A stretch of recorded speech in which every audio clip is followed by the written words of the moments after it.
Protecting data across modern decentralized networks presents challenges that traditional backup solutions can't handle. At best, you'll waste time and money managing multiple solutions. At worst, gaps in coverage will leave your data vulnerable. Barracuda Backup is a single cloud-integrated solution that simplifies the backup process and allows data replication to anywhere on your network, a private cloud, Barracuda's cloud, or to the AWS public cloud. Reclaim your data. Try Barracuda Backup free at barracuda.com/backup. This is the Stephen A. Smith Show podcast. I'm Stephen A. Welcome to hour number 2 with the Stephen A. Smith Show right here on ESPN Radio, everybody. Here with you over the next hour, as I am every weekday. Number to call up, as always, is 888-729-3776, 888-SAY-ESPN. ESPN Radio is presented by Progressive's Home Insurance. Get your quote at Progressive.com. Today, approximately 15 minutes or so, we'll have boxing analyst extraordinaire for ESPN, the one and only Teddy Atlas. And thereafter, at approximately 30 minutes past the hour, I will have the IBF welterweight champion of the world, Errol Spence Jr., who will be fighting Lamont Peterson this Saturday in Brooklyn, New York. Make sure you don't miss it for the welterweight crown. I think he'll win that fight. I'll leave it at that. Looking forward to talking to Errol Spence. He's one of the superstars, coming up in this sport. Is he Floyd Mayweather? Not yet. But he has that potential. Tyrone Crawford's coming. Keith Thurman's already there as the WBA, WBC champion. So we'll definitely talk about that as the show progresses today. 888-729-3776. It's 888-SAY-ESPN. But until then, we'll go back to the calls since I haven't had much time to take calls in the first hour. Let's go to my man Carlton in Tampa. You're live with Stephen A. Talk to me, buddy. How are you? Hey, I'm good. How are you doing today? I'm doing great. Thank you for calling. What's up? I want to talk referees, but I want to talk NFL referees. Okay, go ahead. Okay. The crew for the New England game was named for Sunday's New England game, and it's Clete Blakeman. Clete Blakeman has been the head ref of 6 New England games. New England is 2-4 when he's been on the field. So I think the NFL is hearing, the pressure of how the calls have gone 3-1 against the Patriots' opponents the last 4 games, and they're trying to assign somebody who might have an objective bone in their body to head up that referee group. But Tony Starator is the back judge. He's good old Gene Starator's older brother.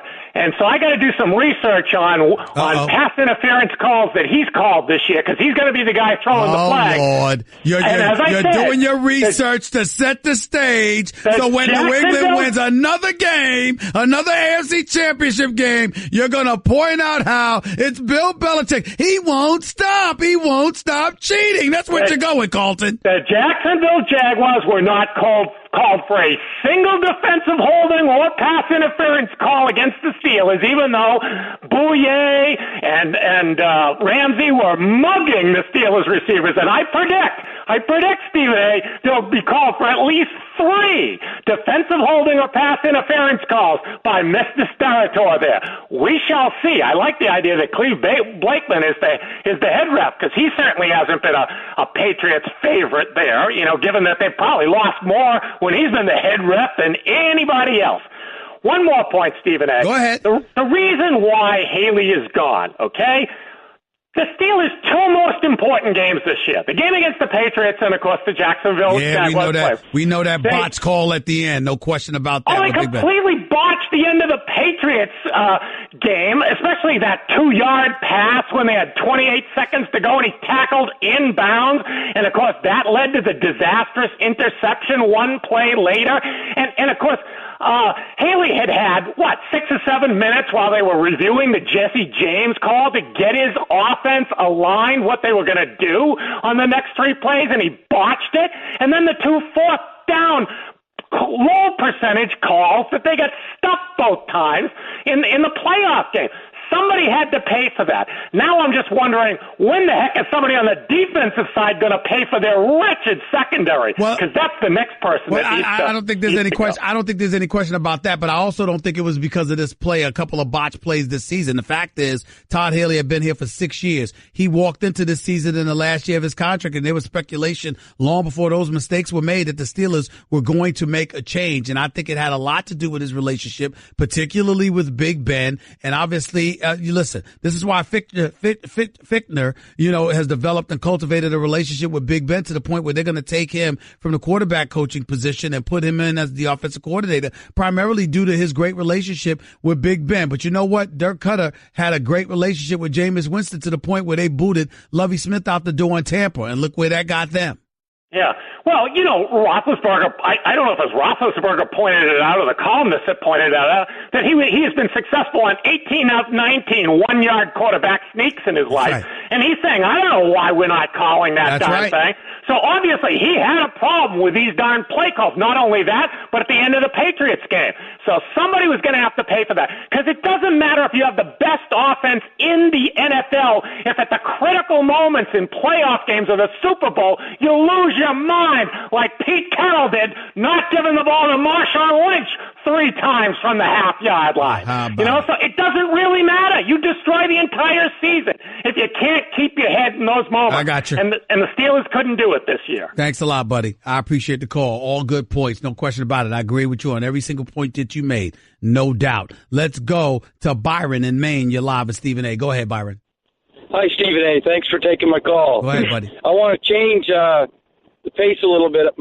My concern is not officiating, but your opinion I would like to get on the LeBron James-Michael Jordan comparison.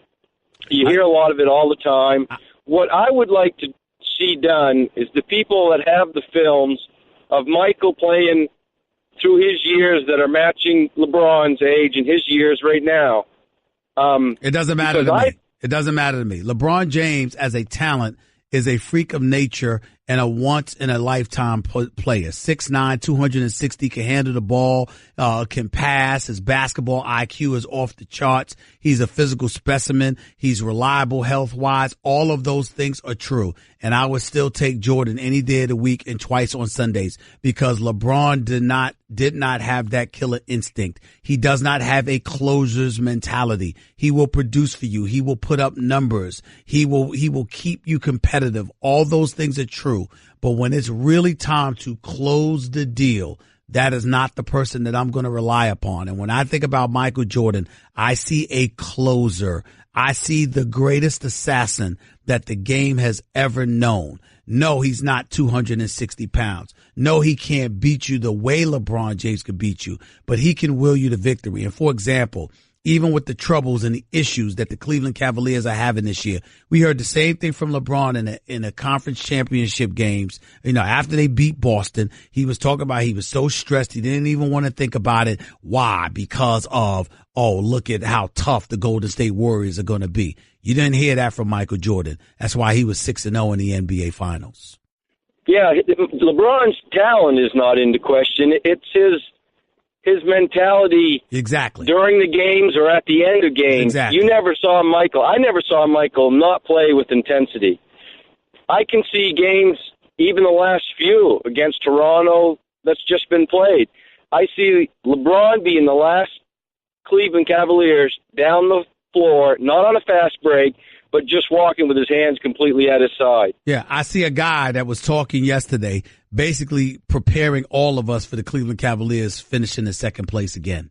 That's what I see and hear when I'm looking at LeBron James right now, a team and a player that knows they can't beat the Golden State Warriors. You'd have never seen that from Michael Jordan. You'd have never seen it. Appreciate the call, man. Thank you. 888-SAY-ESPN. It's 888-729-3776. The great one. Boxing analyst extraordinaire Teddy Atlas. He's up next with Stephen A. on ESPN Radio. Hey there, I'm a glue stick, so I have one job. I glue kid stuff. So sorry for being jealous of Geico, who does a ton more, like give you 24/7 access to thousands of licensed agents. And Geico has been around for over 75 years and has a 97% customer satisfaction rating. While I've just got mediocre adhesive skills, Geico also has an award-winning mobile app. Uh-oh, arts and crafts time. No eating the glue stick. Miss Lydia! Geico. Expect great savings and a whole lot more. You're listening to the Stephen A. Smith Show podcast. Welcome back to the Stephen A. Smith Show. 16 minutes past hour number 2 back here on the Stephen A. Smith Show. ESPN Radio, 250 plus markets across the United States of America, as well as on Sirius XM Channel 80. Number to call up as always is 888-729-3776. That's 888-SAY-ESPN. No matter what the weather is outside, you can always brighten the day with 1-800-Flowers.com. When you order a dozen multicolored roses for only $29.99, you'll get another dozen absolutely free. Just go to 1-800-Flowers.com/ESPN. It is always my honor and privilege to have my next guest on the line with me. I love doing Sports Center with him, particularly post-fight when he has to school me and remind me that I'm trying to be slick with my college-educated self. I love it. I'm talking about the great Teddy Atlas. He's on the line with yours truly right now. What's up, buddy? How you doing, man? Hey, Steven. How are you? I'm doing great. It's always good to talk to you. Talk to me about this fight coming up Saturday night. Errol Spence Jr. against Lamont Peterson on Showtime. Your thoughts about that? I mean, for me, Spence is a monster. He's a beast. My son works for the Oakland Raiders, and he uses that kind of verbiage over there in the NFL. When they want to compliment somebody, the guy's a beast. And for me, the best way I could compliment Spence, usually I say things that are a little bit more complex sometimes, but it gets right to the point. He's a beast. And a smart beast. See, when I train fighters, sometimes I say, like to Timothy Bradley, I say, look, we're going to be a monster in this fight, but we're going to be a smart monster. He's a smart monster. He's technically solid. He was an Olympian. He fought the best in the world in the Olympics internationally. So he knows he belongs at that level. He learned how to fight. He's a southpaw on top of it. He's physically so strong. I don't know how he makes welterweight. He's a big, strong guy. But most importantly, he's got that attitude. He's got attitude that I'm going to get you. You know, I'm going to get you, and you are not going to stop me. I remember years ago, Customano, my mentor, used to tell me, very few people get supreme confidence. Very few. The only two he ever saw that he thought had it was Muhammad Ali, Sugar Ray Robinson. And I think that I've seen certain guys that come very close to that supreme confidence, and Spence might be one of those guys that really means in supreme confidence that I don't think you can lose. I don't think I can lose. I don't think there's any way that I will not find a way, no matter what it takes, to win this fight. And having said that, he's fighting a guy in Peterson who's a solid guy. He's a solid guy. His MO is a little similar to Spence. You know, he likes to go after you. He likes to press the action. He likes to go downstairs, you know, to the basement. But the only difference is he's doing it with a guy who does all those things much, much better at a much higher level. Spence goes downstairs to the body. That's his forte. That's what he loves to do. But he doesn't just go downstairs. He takes over the whole floor. I mean, so at the end of the day, I see Spence, even with a solid Peterson in front of him, I see Spence getting him out of there. Well, let me ask you this, Teddy. Has he really, Errol Spence Jr., I love him. He's my favorite right now, him and Terrence Crawford. But I got to ask you, has he really been tested? Because even though he beat Kell Brook, that was after Kell Brook got softened up, particularly his eye socket against Triple G. He fought Triple G before he fought Errol Spence Jr. I thought if he had he fought Errol Spence Jr. before the Triple G fight, had Kell Brook never had the Triple G fight, then I think Errol Spence Jr. might have had a tougher matchup against him. What do you say to that? There's my college friend with that college wit. There he is. Yeah, of course you're going to come with the right question. Look, has he been completely tested?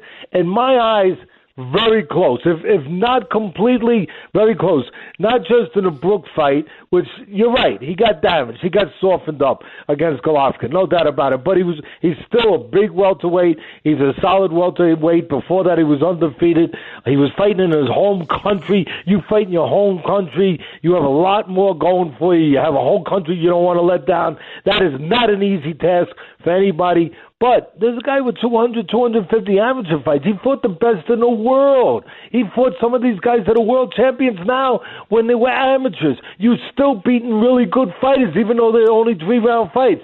So in that way, I believe what I see. I believe what I'm getting in Spence. I believe he's everything that I said the first 5 minutes of this interview. And I believe that he is in the most talented weight class there is, the most competitive, talented in boxing right now, the welterweight class. I mean, that welterweight class is no joke. I mean, you got guys like Thurman, you got Danny Garcia, you got Crawford, who you just said. Yep. I mean, you have a weight class there that is so full. I know there's somebody I'm missing right now. You got Thurman, you got Spence. Yeah, Sean Porter. Sean Porter's tough. You got Sean Porter. He's a little bit below those guys. Yeah, but he's tough. He's a tough guy. He's a load. He's a guy that brings it all the time. Well, and in Thurman, I mean, you might have the best athlete in boxing. Well, I mean, he's a right really athletic guy who can go inside, outside. Teddy, stay right there with Keith Thurman. We're talking to the great Teddy Atlas, boxing analyst extraordinaire, right here with Stephen A. on ESPN Radio. I spoke to Errol Spence on First Take yesterday. He's about to come on his radio show after I hang up with you. This man sets up there and he says, Keith Thurman, he thinks Keith Thurman is trying to duck him. That's who he really, really wants. Is that just hyperbole? Is that just talking because you're trying to coax him into the big money fight? Or do you believe that Keith Thurman may be avoiding Errol Spence Jr.? See, that's a good question. I think that Thurman is a smart guy. If you're going to be a champion, you're going to be a guy that Stephen A. and Teddy Atlas is going to spend time talking about. You know what? You got to be more than just that beast. Like I said before, you got to be a smart monster. He's a smart guy. He's not going to take that fight now until it's big enough, until the money's there, until everything else is out of the way, and that's the last option, and it's the right option. Of course. So in that way, does that answer your question? Does that mean he's ducking him? Yeah, maybe he is ducking him. Does that mean he's afraid of him? No, not in that way. It just means that it does not make any sense for Keith Thurman now, undefeated Keith Thurman, right now, to be fighting a guy like Spence. Well, let me tell you why I think it makes sense to me, Teddy. Keith Thurman has already fought Danny Garcia. He's already fought Sean Porter. So what I'm saying is, who else is left out there for Keith Thurman to fight? That's the way I'm looking at it. Yeah, you know what?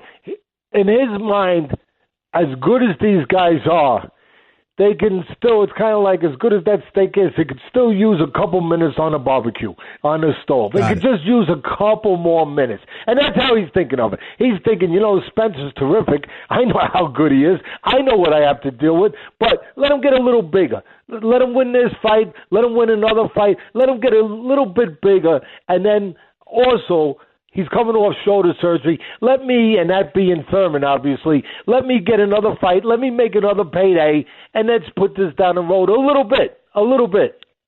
Teddy Atlas right here with Stephen A. on ESPN Radio. One of my last questions coming up. Terrence Crawford obviously is considered one of the best pound-for-pound fighters, if not the best pound-for-pound fighter in the world, even though some people would say Lomachenko is that dude. But you look at Terrence Crawford, he's absolutely sensational. He has decided to move up from the junior welterweight division to this division with Errol Spence Jr. He's going to fight Joe Horn. Everybody's expecting him to beat the Australian. And then after that, he sat up there and told me Keith Thurman, Errol Spence Jr., either one of them is fine with him. How do you believe Terrence Crawford is going to do on the elevated level of going up 7 pounds to the welterweight division? And how soon do you think he'll end up fighting Thurman or Errol Spence Jr.? Well, you answered the right way because it's attached to weight. The only way that he doesn't have his way at the next division the way he did at the last division, because he is that good. There's no doubt about it. His skill sets are there, and his mind is there. He's a guy who's reliable. He's consistent. He's mentally tough. He's been tested. So the only way that he doesn't get to that place and dominate the welterweights the way he did below that is size. Is if these guys, because they're really good and they're bigger. That would be a hell of a fight to see Crawford on the outside trying to keep Spence from coming in, trying to keep him from eating up real estate and eating him up next, right after that real estate, being able to counterpunch him, nail him big shots because he's a big puncher, being able to do all of that before he gets close to him. That would be a hell of a fight. Matter of fact, I know your main sport, you're good at everything, but your main sport is the NBA. For me, comparing Crawford and Spence, that's kind of like going and comparing LeBron James and Kevin Durant. It really is, because LeBron James would, of course, be Spence. A physical monster. And obviously he has the skill set. Kevin Durant, longer, taller, faster, more slick. That's what you would be getting. You would be getting LeBron James, and you would be getting Kevin Durant. Who's better one-on-one? Teddy Atlas, I got to put you on the spot here, sir, because based on your synopsis, based on your breakdown, you seem to believe that Errol Spence Jr. and Terrence Crawford are on an elevated level over Keith Thurman. Am I reading that correctly? No, it's just the inactivity. I mean, I really like Thurman. I think he's probably the most athletic guy. Pure athletic guy, inside, outside, legs. He could do all those things. These guys could do one thing or the other, but not as well, not quite as versatile as Keith Thurman. I think he's the most athletic guy there is right now. The only thing about him, I mentioned it earlier, he's really smart. I mean, all these guys are smart in different ways, but he's really smart. I wonder how much he's dedicated to staying in this sport. That's the only thing that hits me a little bit when I look at him, is how he's made money already, in a short period of time. He's accomplished a lot in a short period of time. He's got a lot in front of him if he wants to, but how dedicated to the grind of the sport, to really, really the legacy, being the best in boxing, going through all the blood, sweat, and tears that's still in front of him, all the pain that's still in front of him. How dedicated is he really to that? I'm not positive. I'll close it by saying this. I think Errol Spence would beat Keith Thurman, and I think Terrence Crawford, my only reservation about him is whether or not he'd be too small. But skill-wise, I think he's better than Thurman. I like Thurman a lot, but I don't think he's these two. Thanks a lot, Teddy. I appreciate you, buddy, as always. Thanks so much. My pleasure, Stephen. All right, the one and only Teddy Atlas right here with Stephen A. on ESPN Radio, 888-729-3776. That's 888-SAY-ESPN. That was the premier boxing analyst extraordinaire that he is, the one and only Teddy Atlas of ESPN. Up next is the welterweight, the IBF welterweight champion of the world who fights this Saturday night on Showtime Boxing. His name is Errol Spence Jr. He's a bad somebody, and he's up next with Stephen A. on ESPN Radio. Guess what? You're in the middle of the Stephen A. Smith Show podcast. Damn it, I mean it! Welcome back to the Stephen A. Smith Show right here on ESPN Radio. Let me get right to it. Last May 27th in Sheffield, England, this man went to the hometown of Kell Brook and via an 11th round KO captured the IBF welterweight championship of the world. He is the IBF welterweight champion of the world. He is getting set to defend his crown this Saturday night at the Barclays Center in New York City, Brooklyn, New York, against Lamont Peterson, the one and only Errol Spence Jr. What's going on, man? How are you? Hey, not much, man. Just getting ready. All right, you're on this media tour, man, and you're doing a lot of interviews and what have you. I want to make sure you're careful because you don't need to be tired Saturday night. You're going to be ready, right? Oh, yeah, I'm definitely going to be ready. I had some interviews to do this morning, but I canceled them. Well, it's time to get focused. I feel you on that. What do you expect in this fight Saturday night? What are you predicting? I'm expecting Lamont Peterson to come in shape like he always does, and try to bring the fight to me. And I'm predicting one-sided, great performance by myself, and a W, of course. When you think about your skill set and what you bring to the table, you're 22-0, you got 19 knockouts.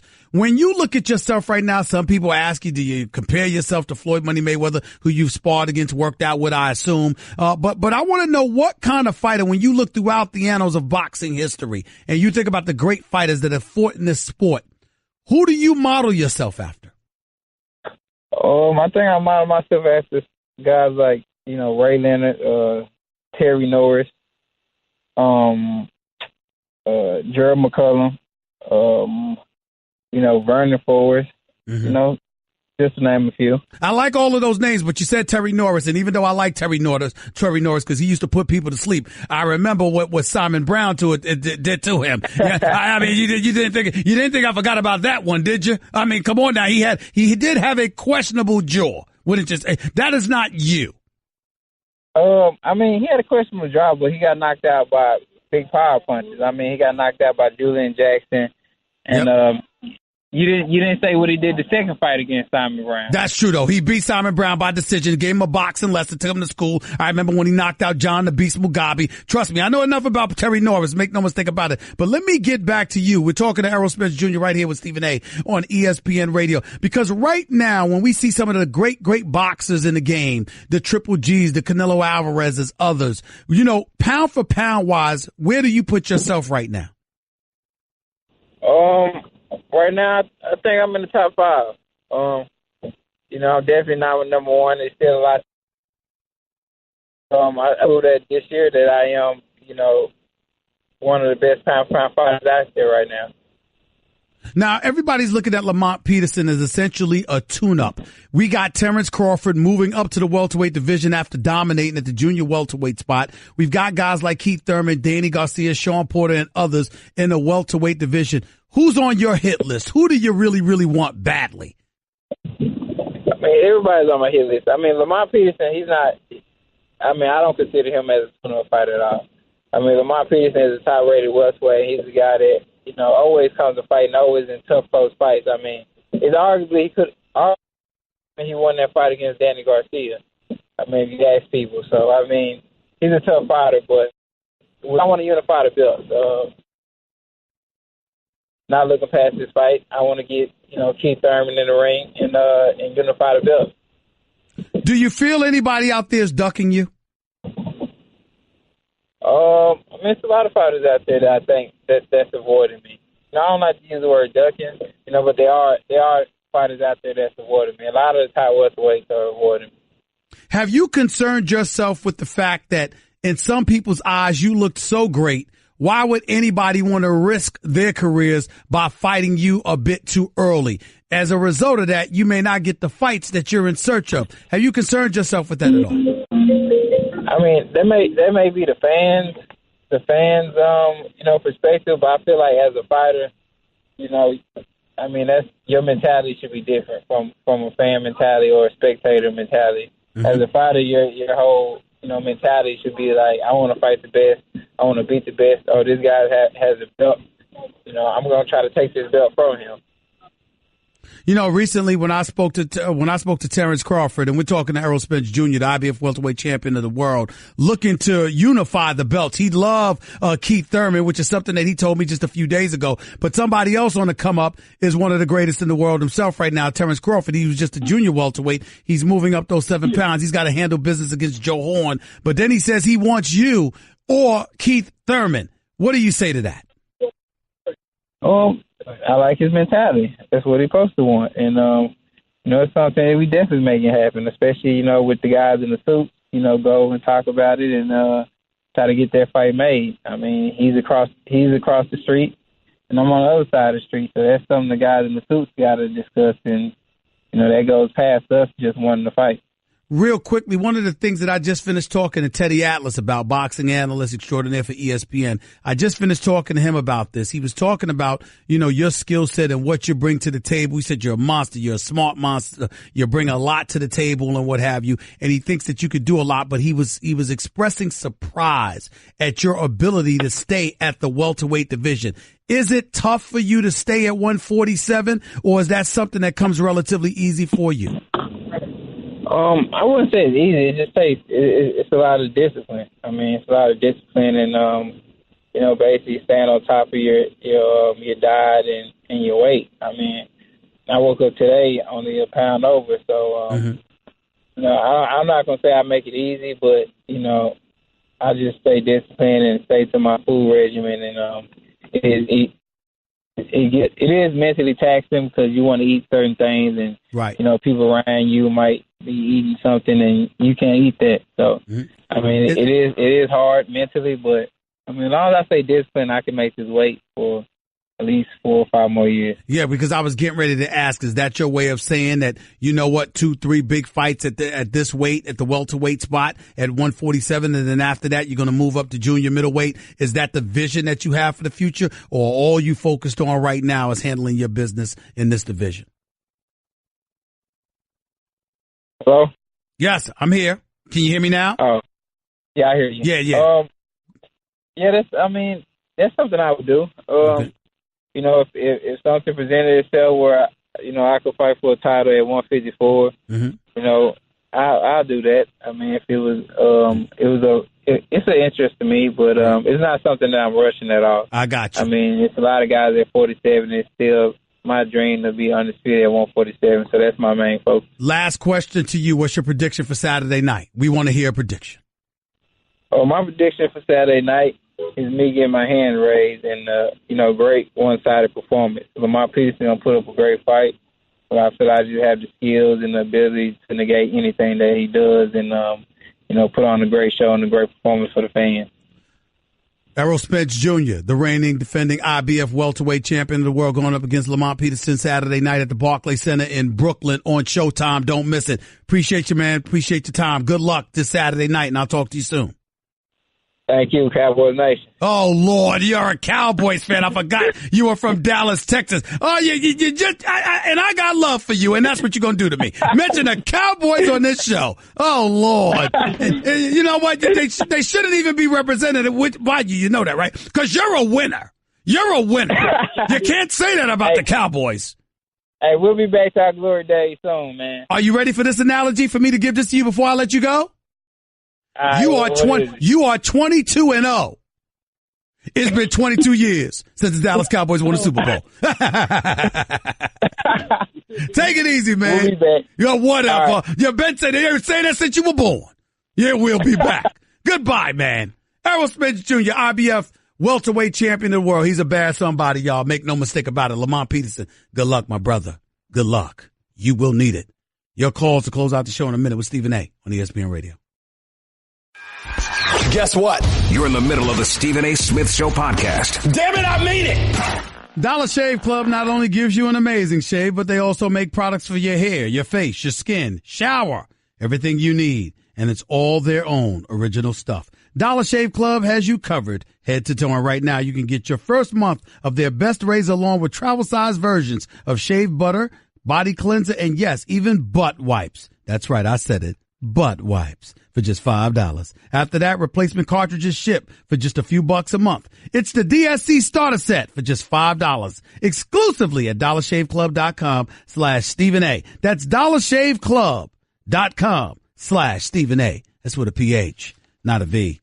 We'll get into Mel Kiper Jr.'s mock draft a little bit more tomorrow as we preview the AFC and NFC championship games getting set for this weekend. But until then, we'll go to the phones real quick before we get on out of here for the day. Let's go to Lawrence in Texas. You're live with Stephen A. What's up, Lawrence? How are you? Hey, Stephen A. I just wanted to hit on what you were talking about with the NBA. Go ahead. I totally agree with you. I'm a Hispanic male myself, and I know what it's like being racially profiled and stuff. But there is a difference between that and hockey and baseball. You know, it's okay for them to, you know, hash it out and, you know, they set a different standard in there, you know, and it also has to do with the broadcasters. You know, they seem to make it sound like, you know, let them hash it out in hockey and baseball. You know, it's like it's okay for them to do it. But when it comes to basketball, it's like, even the broadcasters in basketball, they seem, no, it's bad. You know, don't let them do that. You know, they're a bunch of thugs. I got you. I don't have the time to get into all of that, but I hear you, and you're not totally wrong. But I appreciate the call. Thank you. John in Manhattan, you're live with Stephen A. Go ahead. Hey, Stephen, how you doing? Well, getting back with the NBA refs, I just think they're trying to influence the show, like be part of the show. And it's like in Major League Baseball. Like for a while, they were throwing out players every night. But it's bad for the game, though. I mean, it's like you said. The thing is, the fans are paying to see the stars play, and then when they get thrown out, it wrecks the game. Yeah, it does. I don't want to say it wrecks the game, but I think it's sullying the image of the players. I think it's contributing to the negativity that is aimed towards players, you know, from critics who want to label them thuggish or beyond. I think the NBA officials need to get on board. It doesn't mean that you give them a pass or you absolve them from bad behavior. But at the same time, my God, Kevin Durant, LeBron James, Russell Westbrook, Steph Curry, these are people we pay to see. You're throwing them out of games? You're giving Courtney Lee a tech for talking to a player. He didn't even say anything to you as the official. That's a problem. It really is.